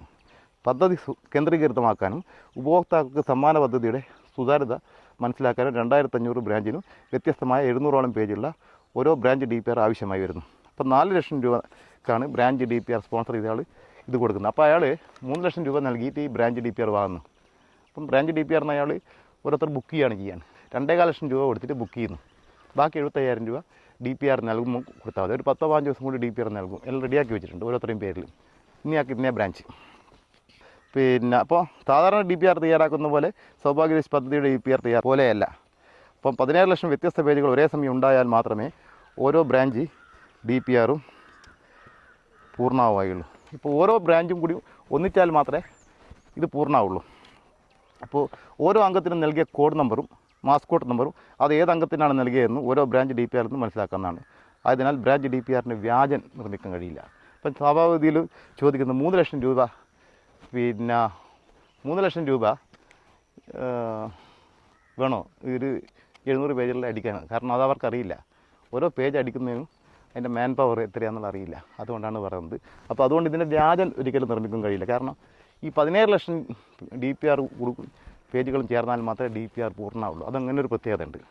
മാത്രമല്ല ഈ പദ്ധതിയുടെ ആശയവും പൂർണ്ണരൂപവും കേന്ദ്ര സർക്കാരിൻ്റെ section 45 copyright act 1957 register of copyright parliament street ന്യൂഡൽഹിയിൽ പദ്ധതി പ്രൊമോട്ടർ വി ഗോകുലകൃഷ്ണൻ്റെ പേരിൽ രജിസ്റ്റർ ചെയ്തിരുന്നു. ഈ വി ഗോകുലകൃഷ്ണൻ എന്ന് പറഞ്ഞ ആളാണ് ഞാൻ തന്നെ. ഈ പദ്ധതി ആസൂത്രണം ചെയ്ത് ഇതിൻ്റെ ആശയമൊക്കെ ഡെവലപ്പ് ചെയ്ത് ഞാനാണ് വി ഗോകുലകൃഷ്ണൻ. അപ്പോൾ എൻ്റെ പേരിലാണ് കോപ്പിറൈറ്റ് പ്രകാരം ഇത് രജിസ്റ്റർ ചെയ്തിരിക്കുന്നത്. കാരണം നമ്മൾ ഇത്രയും വലിയൊരു ആശയം, നമ്മൾ കോടിക്കണക്കിന് രൂപ വരുമാനം വരുന്ന ആശയം, അതിനൊരു രജിസ്ട്രേഷൻ്റെ ആവശ്യമായിട്ടാണ് കോപ്പിറൈറ്റ് ചെയ്യുന്നത്. 4 തരം ഈ ഭൗതിക സ്വത്ത് എന്ന് പറയുന്ന സാധനമുണ്ട്. അതായത് പാറ്റൻറ്റ് കേട്ടിട്ടുണ്ടാവും. പാറ്റൻറ്റ്, കോപ്പിറൈറ്റ്, ട്രേഡ് മാർക്ക്, ഇങ്ങനെ 3 തരം ഭൗതിക സ്വത്തുകൾ. അപ്പോൾ ഇതൊരു ഭൗതിക സ്വത്താണ്.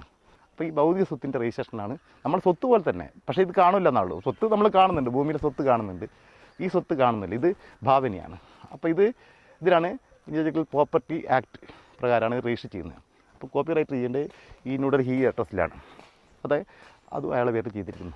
അതുകൊണ്ട് ഇതിനെ വേറെ ആൾക്ക് കോപ്പി ചെയ്യാൻ കഴിയില്ല, പകർക്കുകയും കഴിയില്ല. പിന്നെ ഇനി പറയേണ്ട കാര്യം എന്ന് പറഞ്ഞാൽ, ഇനി എങ്ങനെയാണ് നമ്മൾ ഈ ഉപഭോക്താവിനെ കണ്ടെത്തുന്നത്, അത് കാര്യം പറയാൻ വിട്ടുപോയി. ബ്രാഞ്ച് ജ്വല്ലറി ഇതിൻ്റെ മാനേജ്മെൻറ്റിന് പറയാം. അപ്പോൾ ഏകദേശം DPR മനസ്സിലായല്ലോ. ഇനി നമ്മൾ ഇതിൻ്റെ മാനേജ്മെൻറ്റ് എങ്ങനെയാണ് നോക്കുക. ആദ്യമായിട്ട് നമ്മൾ ഇതിനെ 50 ഡിവിഷനായി തിരിക്കുന്നു. ഒരു ഡിവിഷൻ്റെ കീഴിൽ 50 ബ്രാഞ്ച് ജ്വല്ലറി. അപ്പോൾ 50 × 50 2500. അതേപോലെ തന്നെ നമ്മൾ 50 ജ്വല്ലറികൾ സ്പോൺസർ ആയിട്ട് വരുന്നു. അവരെ കീഴിൽ 40 ആൾ, 10 ആൾ കഴിഞ്ഞാൽ 3 എണ്ണം അവർക്കാണ്, മറ്റുള്ള ചിലവുകൾക്കും മറ്റ് ചാരിറ്റബിൾ ഫണ്ടെല്ലാമായിട്ട് ബാക്കി പോകും. അപ്പോൾ 6 എണ്ണം ചാരിറ്റബിൾ ഫണ്ടാണ്, 1 സ്റ്റാഫിനാണ്, 3 ഈ സ്പോൺസർ ജ്വല്ലറിക്കാണ്, 1 സ്റ്റാഫിനാണ്, 6 എണ്ണം ചാരിറ്റബിൾ ഫണ്ടാണ്. ബാക്കി 40 നമ്മൾ പേയ്മെൻ്റ് ആകുന്നത്. ഈ 40 × 50 2000 ആക്കുക ഈ പദ്ധതി പ്രയോജനപ്പെടുത്താം. അപ്പോൾ 40 ആളാണ് ഒരു ജ്വല്ലറിൻ്റെ കീഴിലാണല്ലോ വരിക. ഈ 2000 ആക്കും നമ്മൾ കോഴിക്കോട് വെച്ചിട്ട് DPR കൈമാറുന്ന തന്നെ 1 കോടിൻ്റെ ചെക്ക് ഈ 2500 ജ്വല്ലറിയും കൊടുക്കും. അപ്പോൾ ഒറ്റ ദിവസം തന്നെ ഈ 2000 ആക്കും 2000 കോടി റുപ്യ 1 കോടി വെച്ചിട്ട് സമ്മാനം കിട്ടുന്ന കൂടി ഈ പദ്ധതിൻ്റെ പ്രത്യേകതയാണ്. അപ്പോൾ അങ്ങനെ നമ്മൾ എന്ത് ചെയ്ത് ഈ DPR സ്പോൺസർമാരെ കണ്ടെത്തിയതിന് ശേഷം ഓരോ ബ്രാഞ്ചിന് വേണ്ടിയിട്ടും ഓരോ ബ്രാഞ്ച് പ്രൊജക്ട് മാനേജറെ കണ്ടെത്തും. ഇപ്പോൾ 2500 ആളെ കണ്ടെത്തുന്നു. അവരെങ്ങനെയാണ് ചെറിയ സമയം കൊണ്ട് കണ്ടെത്തുന്നത് പറഞ്ഞാൽ ക്യാമ്പസ് റിക്രൂട്ട്മെൻറ്റ് ചെയ്യും. ഈ പദ്ധതി ഔട്ട് ചെയ്തിട്ട് ക്യാമ്പസിൽ നിന്ന് അഡ്രസ്സ് മേടിക്കും. അതിന് ക്വാളിറ്റി ഉള്ള ആൾക്കാരെ പരിശീലിപ്പിക്കും. എല്ലാം ബിസിനസ് മാനേജ്മെൻറ്റ് പഠിച്ച ആൾക്കാർക്ക് ഇത് വലിയ കാര്യമൊന്നുമില്ല. അവരെല്ലാം നിഷ്പ്രയാസം ചെയ്യാൻ പറ്റുന്ന കാര്യം, ഒരു കോർഡിനേറ്റ് ചെയ്യുന്നല്ല അവർക്ക് പഠിച്ച കാര്യങ്ങളാണ്. അങ്ങനെ ഈ 2500 ആൾ ഒറ്റ കുടക്കീഴിലാക്കും. ഇവരാണ് ഒരു ദിവസം തന്നെ ഈ 2500 ബ്രാഞ്ച് ജ്വല്ലറീനെയും കണ്ടെത്തുന്നത്. അവരാണ് തീരുമാനിക്കേണ്ടത് ഏത് ബ്രാഞ്ചിന് കൊടുക്കണം. അവരുടെ അടുത്താണ് ഉള്ളത്. അല്ലാണ്ട് ജ്വല്ലറിക്കാരനല്ല വരുന്നത്. സാറിന് നമ്മൾ കണക്കൂട്ടും ജ്വല്ലറിക്കാരൻ്റെ താല്പര്യം. ജ്വല്ലറിക്കാരൻ വളരെ പിന്നോക്കം നിൽക്കുന്ന ജ്വല്ലറിക്കാരനെ ഡെവലപ്പ് ചെയ്യാൻ വേണ്ടി നമ്മൾ ചെയ്യുന്നത്. അപ്പോൾ ചുരുങ്ങിയത് 1 കോടി റുപ്യൻ്റെ താഴെ ബിസിനസ് ഉള്ള ആളെ വേണ്ടു ഒരു ഇടത്തരം ബിസിനസ്സുകാരെ. ഒരു മാസം ശരാശരി 400 ആളല്ലേ അവിടെ വരുന്നുള്ളൂ. അപ്പോൾ ഒരു ദിവസം ശരാശരി 20 ആൾ, 20 × 20 400 ആൾ. അപ്പോൾ അതുകൊണ്ട് ഇടത്തരം ജ്വല്ലറി മതി. അധികം വലിയ ജ്വല്ലറി ഒന്നും വേണ്ട. വലിയ മൾട്ടി സ്റ്റോറേജുള്ള ബിൽഡിങ്ങുള്ള ജ്വല്ലറി ഒന്നും വേണ്ട. ഒരു ഇടത്തരം ഒരു ദിവസം ശരാശരി 20 ആളും അവരെ കൊടുത്തപ്പെട്ട ആൾക്കാരും വന്ന് പോകുന്ന ഒരു ജ്വല്ലറിയാണ് വേണ്ടു. അപ്പം അത് ഏകദേശം ഉള്ള ഒരു ജ്വല്ലറി. അപ്പോൾ 1 കോടി താഴെയുള്ള ആൾക്ക് 3 കോടി റുപ്യയും കിട്ടും. 3 കോടിൻ്റെ ബിസിനസ് കിട്ടുവാണെങ്കിൽ ജ്വല്ലറിക്കാരൻ പാഞ്ഞു വരുമല്ലോ. അപ്പോൾ ഇയാളാണ് തീരുമാനിക്കേണ്ടത് 10ഉം 500ഉം ജ്വല്ലറിയിലെടുത്തുന്ന ഒരാൾക്ക് കൊടുക്കണോ വേണ്ടി എന്നുള്ളത്. അങ്ങനെ അയാൾ ഇന്ന് വന്നു കഴിഞ്ഞ് നമ്മൾ DPR വാങ്ങി 1 കോടിൻ്റെ ചെക്കും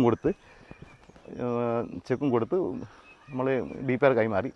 അപ്പോൾ ചെക്ക് കൊടുത്തു കഴിഞ്ഞാൽ തന്നെ ഇയാൾക്ക് പിന്നെ ഇത് പൈസ കൊടുക്കുന്നൊരു ഉത്തരവാദിത്തം വരെ ഈ മാനേജ്മെൻറ്റ് ഉണ്ടാവും. പിന്നെ അവരുമായിട്ടുള്ള യാതൊരു ബന്ധവുമില്ല. അവർ 4 ലക്ഷത്തിൻ്റെ സ്വർണ്ണം 3 ലക്ഷത്തിൽ പോയി വാങ്ങുകയും ചെയ്ത് 1 കോടി റുപ്യേൻ്റെ ചെക്കും കിട്ടി. അത് വാങ്ങുന്നവരെ ഉത്തരവാദിത്തം ഉണ്ടാവും, ചെക്ക് മാറുന്നവരെ. ഇനി അതിൻ്റെ കാര്യങ്ങളെല്ലാം ഈ അഗ്രിമെൻറ്റിൽ പറയുകയും ചെയ്യും. അതിനുശേഷം ഇവർ എന്ത് ചെയ്യുന്നു കഴിഞ്ഞാൽ പരസ്യം കൊടുക്കുന്നു. ഇങ്ങനെയാണുള്ളത്. അപ്പോൾ നമ്മൾ കല്യാണമുള്ള ആൾക്കാർ ഇപ്പം സ്കൂളും കോളേജിലും പോയി കഴിഞ്ഞാൽ കൂട്ടത്തോടെ ആളെ കിട്ടുമല്ലോ. അപ്പോൾ അവിടെ ഓർഗനൈസർ എന്ത് ചെയ്യുന്നു, ഇപ്പോൾ ഒരു ഹൈസ്കൂളിൻ്റെ ഒരു കോളേജിൻ്റെ അടുത്ത് പോയിട്ട് അവിടെ നിന്ന് ഈ ലെറ്റർ കൊടുക്കുന്നു, ഇങ്ങനെയാണ്. അതിൻ്റെ പുറമെ ഇതുപോലെ തന്നെ യൂട്യൂബിൽ കാര്യങ്ങൾ മനസ്സിലാക്കുന്നു. അപ്പോൾ അങ്ങനെ ഓർഗനൈസറെ സമീപിക്കും ആളുകൾ.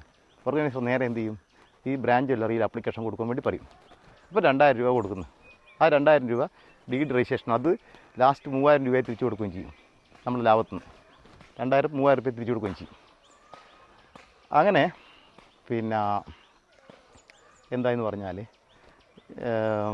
ഇങ്ങനെയാണ് ആൾ വരുന്നത്. എന്നിട്ടെല്ലാം ഒരേ സമയം 10,000 ആളായി കഴിഞ്ഞാൽ മാത്രമേ ഇത് അഖിലേന്ത്യാ തലത്തിൽ ഇനോഗ്രേറ്റ് ചെയ്യുള്ളൂ. അതിനു മുമ്പേ ഈ ഡീഡ് രജിസ്റ്റർ ചെയ്യിക്കൂ. അപ്പോൾ ഡീഡ് രജിസ്റ്റർ ചെയ്യാൻ വേണ്ടി 2,000 രൂപ കൊടുക്കുമ്പോൾ തന്നെ ഈ DPR സ്പോൺസർ കാര്യം വെച്ചിട്ട് 16 അടുത്ത് 1 കോടി രൂപ കിട്ടിയിട്ടുണ്ടാവും.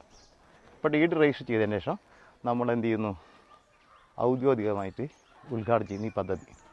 എന്നിട്ട് 3 മാസം കഴിഞ്ഞിട്ട് പിന്നെ 3 മാസം കഴിഞ്ഞിട്ട് നറുക്കെടുത്തിട്ട് 1 ലക്ഷം ആൾക്ക് 3 ലക്ഷത്തിൻ്റെ സ്വർണം സമ്മാനമായി നൽകുകയും ചെയ്യുന്നു. അത് മാത്രമല്ല, ഈ ഇങ്ങനെ ചെയ്യുമ്പോൾ എന്താ പ്രത്യേകത പറഞ്ഞാൽ ഈ 2,000 ആൾക്കും 1 കോടി രൂപ വെച്ചിട്ട് ഒരു പവലിയനിൽ വെച്ചിട്ട് കിട്ടുന്ന ഒരു അവസരം ഉണ്ടാകുന്ന നേരത്ത് അത് വളരെയധികം വാർത്താ പ്രാധാന്യം നേടും. അത് ലോക ശ്രദ്ധ തന്നെ എന്ത് ചെയ്യും, തിരിച്ചു വിടും. 2,000 ആൾക്ക് 1 കോടി രൂപ വെച്ചിട്ട്. അപ്പോൾ അത് വാർത്താ പ്രാധാന്യം. അപ്പോൾ ഈ ബിസിനസ് അന്നേരം തന്നെ ഒന്നാം ഘട്ടത്തിൽ തന്നെ ബിസിനസ് തുടങ്ങുന്നതിന് മുമ്പേ ബിസിനസ് വിജയിച്ചു കഴിഞ്ഞു. ബിസിനസ് പബ്ലിക്കിൽ എത്തിയിട്ടില്ല. അപ്പോൾ ഇത് കേട്ട് അപ്പോൾ ഇതിന് ഈ ഒരു പാറ്റേണിൽ തന്നെയാണ് 10,000 ആൾക്ക് 60 ലക്ഷം രൂപ കിട്ടുന്നത്. അപ്പോൾ 6,000 വെച്ചിട്ട് ആരും ചേരും. ഇത് 3 ലക്ഷം ആണെങ്കിൽ മറ്റേ 6,000 വേണ്ടു. അപ്പോൾ 3 ലക്ഷം മുടക്കിയിട്ട് 4 ലക്ഷത്തിന് സ്വർണ്ണം വാങ്ങിക്കാം, 1 കോടി രൂപ സമ്മാനവും നേടാം. ഇനി ഇപ്പോൾ ഏകദേശം അതിൻ്റെ ചിത്രങ്ങളെല്ലാം മനസ്സിലായല്ലോ. ഇനി ഇതിൻ്റെ നിയമാവലിയെല്ലാം ഇതിൽ പറയുന്നുണ്ട്. ഈ പദ്ധതി എങ്ങനെ നടത്തുന്ന നിയമാവലിയെല്ലാം പല പേജുകളിലായി പറയുന്നുണ്ട്. പിന്നെ നമ്പറുകൾ എന്താണെന്ന് പറയുന്നുണ്ട്, പദ്ധതി മാനേജ്മെൻറ്റ് എന്താണെന്ന് പറയുന്നുണ്ട്, പിന്നെ ഫ്രാഞ്ചൈസി ജ്വല്ലറി എന്താണെന്ന് പറയുന്നുണ്ട്, ബ്രാഞ്ച് DPR സ്പോൺസർ എന്താണെന്ന് പറയുന്നുണ്ട്. ഇനി എല്ലാ കാര്യങ്ങളും ഇതിൽ വിശദീകരിക്കുന്നുണ്ട്. അപ്പോൾ ഇനി ഇത് അറ്റ് എ ഗ്ലാൻസ്, അതായത് ഒറ്റ നോട്ടത്തിൽ ഇതിൻ്റെ headquarters Kozhikode, zonal 10, division 50, branch 2,500, staff 5,000, segment organiser 25,000, രണ്ടും ചേർത്ത് 30,000 സ്റ്റാഫ്, യൂണിറ്റ് 10 ലക്ഷം.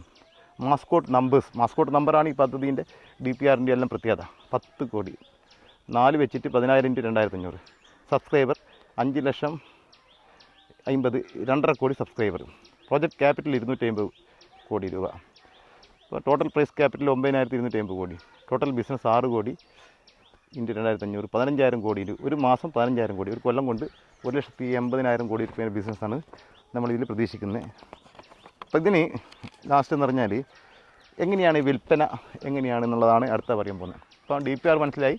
ഇനി ഇതിൻ്റെ വിൽപ്പന രീതിയാണ് പറയാൻ പോകുന്നത്. വിൽപ്പന രീതി മെയ് മാസത്തിലാണ് നമ്മൾ ഇതിൻ്റെ വിൽപ്പന നടത്താൻ ഉദ്ദേശിക്കുന്നത്. അപ്പോൾ അതിന് മുമ്പേ 2,500 പ്രോജക്റ്റ് മാനേജർമാർ നമ്മൾ കണ്ടെത്തിയിട്ടുണ്ടാവും. അവരാണ് 2,500 ഒരു ദിവസം കൊണ്ടുവരുന്നത്. അപ്പോൾ നമ്മൾ 50 സ്റ്റാളായി തിരിച്ച് ഇവിടെ സ്റ്റാളുണ്ടാവും. സ്റ്റാളിൻ്റെ ചിത്രമായി കാണിക്കുന്നത്. ഓരോ സ്റ്റാളിനും ഓരോ സ്ഥലത്തിൻ്റെ പേരായിരിക്കും. അത് ഒരു സ്റ്റാളിൻ്റെ പേര് സിംല, അടുത്ത സ്റ്റാളിൻ്റെ പേര് ചണ്ഡീഗഡ്, ശ്രീനഗർ, ഫരീദാബാദ്, ന്യൂഡൽഹി, അലിഗഡ്, ഗോരഖ്പൂർ, കാൺപൂർ, അങ്ങനെ 50 സ്ഥലങ്ങളിലായിട്ട്. കേരളത്തിൽ ഉള്ള പേര് കോഴിക്കോട്, തിരുവനന്തപുരം, 2 സ്ഥലങ്ങളെ പേരേ ഉള്ളൂ, കോഴിക്കോടും തിരുവനന്തപുരവും കേരളത്തിൽ. അപ്പോൾ മധുര, കോയമ്പത്തൂർ, കഞ്ചാൻ, ഇങ്ങനെ 50 സ്റ്റാളിൻ്റെ പേരും ഈ ഇതിൽ പറയുന്നുണ്ട്. ഇത് ഓരോ ജ്വല്ലറിയാണ് ഇത് പദ്ധതിയെ പറ്റി മനസ്സിലാക്കിയിട്ട് സ്റ്റാൾ സ്പോൺസർ ചെയ്യുന്നത്. അപ്പോൾ ഈ ഒരു സ്റ്റാളിൽ പിന്നെ 50 ആൾക്കാണ് നമ്മൾ എന്തിന് DPR കൈമാറുന്നത്. ഒരു സ്റ്റാളിൻ്റെ ഉള്ളിലെ ചിത്രമാണ് കാണിക്കുന്നത്. ഒരു ടേബിൾ, 3 ടേബിൾ ചെറു. അപ്പോൾ ഒരു മണിക്കൂറിൽ 5 ഷിഫ്റ്റാക്കി തിരിച്ചിട്ട് ഒരു ഷിഫ്റ്റിൽ 10 ആൾക്കാണ് നമ്മൾ എന്ത് ചെയ്യുന്നത്, ഈ DPR കൈമാറുന്നത്. രാവിലെ 9 മുതൽ വൈകുന്നേരം 6 മണിനുള്ളിൽ 5 ഷിഫ്റ്റാക്കി തിരിച്ചിട്ട് രാവിലെ 3, വൈകുന്നേരം 2, 5 ഷിഫ്റ്റായി തിരിച്ചതിന് ശേഷം 1 മണിക്കൂർ നേരമുള്ള ഒരു ഷിഫ്റ്റിൽ 10 ആൾക്കാണ് നമ്മൾ DPR കൈമാറുന്നത് ചെയ്യുന്നത്. ആ 10 DPR കൊടുക്കുന്ന ആളും 10 ബ്രാഞ്ച് ജ്വല്ലറിൻ്റെ പ്രതിനിധിയും എല്ലാം കൂടി 30 ആളാണേ ഒരു മണിക്കൂറിൽ ഉണ്ടാവുകയുള്ളൂ. അപ്പോൾ അങ്ങനെ ചെയ്താൽ നമുക്ക് ഒരേ സമയം 2,500 ആൾക്കും കൊടുക്കും. അവർക്കുള്ള സ്റ്റാളിൻ്റെ ഉള്ളിലെ ചിത്രമാണിത്. ഇങ്ങനെ ഉണ്ടാവുക അതിൻ്റെ ഡയഗ്രായത്. അപ്പോൾ അന്ന് തന്നെ നമ്മളിന്ന് കരാറുണ്ടാക്കുന്നു, ചെക്ക് കൊടുക്കുന്നു. അത് തന്നെ ഒരു വാർത്താ പ്രാധാന്യം നേടുന്നു. അപ്പോൾ അന്ന് ഏകദേശം എന്താവും എന്ന് പറഞ്ഞാൽ ഈ 2,500 ജ്വല്ലറിക്കാർ, 2,500 ബ്രാഞ്ച് മാനേജർ, 2,000 DPR, 7,500 ആൾ മൊത്തം എഗ്രിമെൻറ്റ് ചെയ്യുന്ന ആൾക്കാർ. അതിൻ്റെ പുറമെ അവരുമായിട്ട് ബന്ധപ്പെട്ടുള്ള ഇപ്പോൾ ഒരാൾക്ക് ഒരു 4 ആളെ കൂട്ടുക. അപ്പം 7,500, ഒരു 10-30,000 ആൾക്കാർ അന്നത്തെ ദിവസം ഈ പരിപാടിയിൽ പങ്കെടുക്കും. അപ്പോൾ ഉദാഹരണത്തിന് നിങ്ങൾക്ക് 1 കോടി രൂപ കിട്ടുവാണെങ്കിൽ നിങ്ങളെ ഭാര്യയും മക്കളും വരില്ല. അപ്പോൾ അവരോട് വരണ്ടെന്ന് പറയാൻ പറ്റുമോ? ജീവിതത്തിലെ ഒരു വലിയൊരു അസുലഭ മുഹൂർത്തമല്ലേ ഇത്. അപ്പോൾ അവരെയും കൂടി കണക്കാക്കിയിട്ട് ഒരു 50,000-ൻ്റെയും 30,000-ൻ്റെ ഇടയ്ക്കുള്ള ആളുകളാണ് ഈ മെയ് മാസത്തിൽ നടക്കുന്ന കോഴിക്കോട് വെച്ച്, വടകരയാണ് ഉദ്ദേശിക്കുന്നത്, കോഴിക്കോട് ജില്ലയിലെ. അപ്പോൾ കോഴിക്കോട് വെച്ച് നടത്തുന്ന ഈ മീറ്റിങ്ങിൽ ഈ 30,000-ഓളം ആൾക്കാർ പങ്കെടുക്കുകയും ചെയ്യും. അപ്പോൾ ഇതിൻ്റെ ഭാഗമായിട്ട് ഒരു സ്റ്റാളിടുന്ന ഒരു ജ്വല്ലറിക്ക് എന്ത് കിട്ടും? 3 DPR സ്പോൺസർമാർക്ക് കിട്ടുന്ന അതേ തുക കിട്ടും. അയാൾ 3 ലക്ഷം തന്നിട്ട് ഒരു സ്റ്റാൾ ബുക്ക് ചെയ്യുന്നു നമ്മുടെ ഓഫീസിൽ വന്നിട്ട്.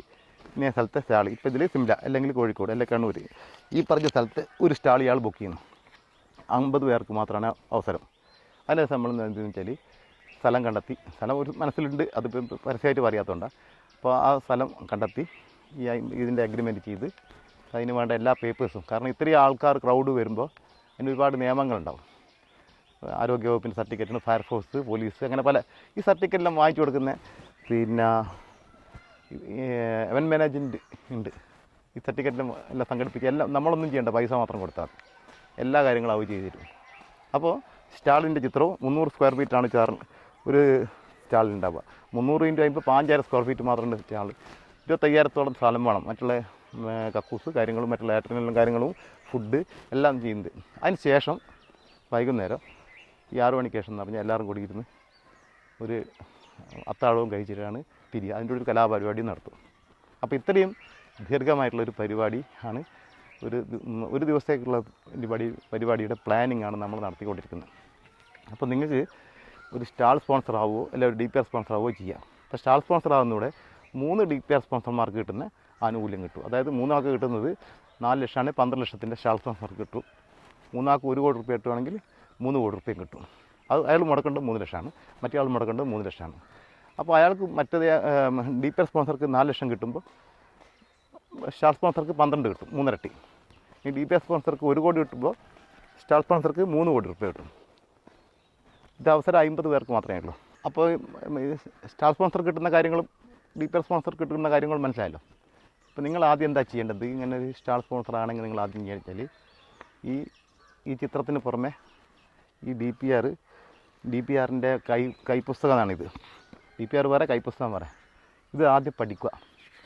കാരണം ഇത്രയും വലിയ സംഗതിയാണ്, 3 കോടി രൂപ കിട്ടുന്നതാണ്. അതിൻ്റെ സുതാര്യതയെ പറ്റി ആദ്യം പഠിക്കണം. ഇത് നിങ്ങൾ പഠിച്ചതിന് ശേഷം ഇതാവശ്യപ്പെട്ടാൽ ഞങ്ങളെ കൈപ്പുസ്തകം തരും, ഏജൻറ്റായിട്ട് ബന്ധപ്പെട്ട കൈപ്പുസ്തകം കിട്ടും. ഈ പഠിച്ചതിന് ശേഷം പിന്നെ എഗ്രിമെൻറ്റ് ചെയ്യുക, പ്രൊമോട്ടറായിട്ട് എഗ്രിമെൻറ്റ് ചെയ്യുക. ഇന്ന സ്ഥലത്തെ ഇന്ന DPR എനിക്ക് തരണം, ഇന്ന സ്ഥലം സ്റ്റാൾ എനിക്ക് തരണം എന്ന് വെച്ചിട്ട്. അതിന് ശേഷം നമ്മൾ അഡ്വർടൈസ്മെൻറ്റ് കൊടുക്കുന്നു. അഡ്വർടൈസ്മെൻറ്റ് എന്ന് പറഞ്ഞാൽ വെറും 4 ലക്ഷം രൂപയുടെ സ്വർണം 3 ലക്ഷം രൂപയ്ക്ക് വാങ്ങുകയും 1 കോടി രൂപ കിട്ടുകയും ചെയ്യുന്നത് എങ്ങനെയാണെന്നുള്ളത് താല്പര്യമുള്ളവർ ബന്ധപ്പെടുക കഴിഞ്ഞിട്ടുള്ള പരസ്യം കൊടുത്ത് അന്ന് തന്നെ തീരും ഇത് സാധനം. അപ്പോൾ അത് കൊടുക്കുന്നതിന് മുമ്പ് 50 സ്റ്റാളും 50 ജ്വല്ലറി ആയിരിക്കണം. അതിന് ശേഷമാണ് നമ്മളിത് കൊടുക്കുക. അപ്പോൾ താല്പര്യമുള്ളവർ പിന്നെ ഞങ്ങളായിട്ട് ബന്ധപ്പെടുക. അതിൻ്റെ അഡ്രസ്സും ഇതിൽ കൊടുത്തിട്ടുണ്ട്. നന്ദി, നമസ്കാരം.